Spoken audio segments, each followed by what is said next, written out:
మనోడేనంట. ఇలా కలిపేసుకునే అలవాటు మన భారతీయులకి చాలా ఎక్కువ. అయినా ఇందులో ఎలాంటి తప్పు లేదనుకోండి.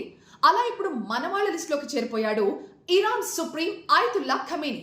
ఇరాన్ ఇస్లామిక్ రిపబ్లిక్ గా మారడానికి కారణమైన ఖమేనీకి భారతీయ మూలాలు ఉన్న విషయం బయటపడింది. ఖమేనీ తాతగారు సయ్యద్ అహ్మద్ ముసావి హిందీ ఆయన పేరు. ఆయన యూపీలోని బారాబంకీకి చెందిన వ్యక్తి. ఆయన ఒక షియా మత గురువుగా తెలిసింది. ఈ సయ్యద్ అహ్మద్ ముసావి హిందీ తండ్రి దిన్ అలీషా. ఈయన 18th సెంచరీలో పర్షియా నుంచి ఇండియాకి వలస వచ్చేశారు.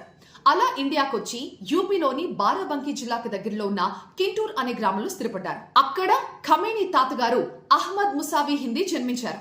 మొఘల్ సామ్రాజ్యం పతనమైపోయి దేశం బ్రిటిషర్స్ చేతిలోకి వెళ్లిపోయిన తర్వాత చాలా మంది ఇస్లామిక్ పండితులు వివిధ ప్రాంతాలకి వలస వెళ్లిపోయారు. అలా ఖమేనీ ముత్తాత ముసావి హిందీ కూడా ఇరాక్ వెళ్లిపోయారు. తర్వాత ఇరాక్ నుంచి 1834లో ఇరాన్ లోని ఖమేయన్ అనే పట్టణం చేరుకుని అక్కడ సెటిల్ అయిపోయారు. ఆయనకి 3 భార్యలు, 5 పిల్లలు. ఆ 5 పిల్లల్లో ఒక కొడుకైన ముస్తఫాకి ఖమేనీ నాన్నగారు సయ్యద్ రుహల్లా ముసావి ఖమేనీ జన్మించారు.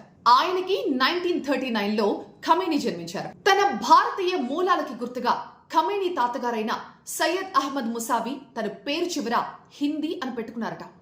ఇరాన్ అఫీషియల్ డాక్యుమెంట్స్ లో ఇప్పటికీ ఈ పేరే ఉంది. అదన్నమాట మ్యాటర్.